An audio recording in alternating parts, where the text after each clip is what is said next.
Ito ang Northport Passenger Terminal. Dito yan sa Tondo, Manila. Ito ang first step. Check your baggage at magbayad ng terminal fee worth 104 pesos and 50 centavos. Pagkatapos mo magbayad ng terminal fee at check baggage, tara na! Ito na ang main entrance ng Northport Passenger Terminal. Yan ang departure area. Pagpasok mo sa main entrance, nandyan ang baggage screening area para sa seguridad ng lahat ng pasahero.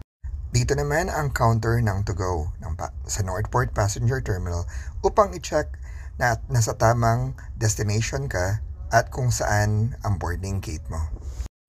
After ma-check ng iyong ticket, halika na, punta na tayo sa ating waiting area sa boarding gate para sumakay ng barko.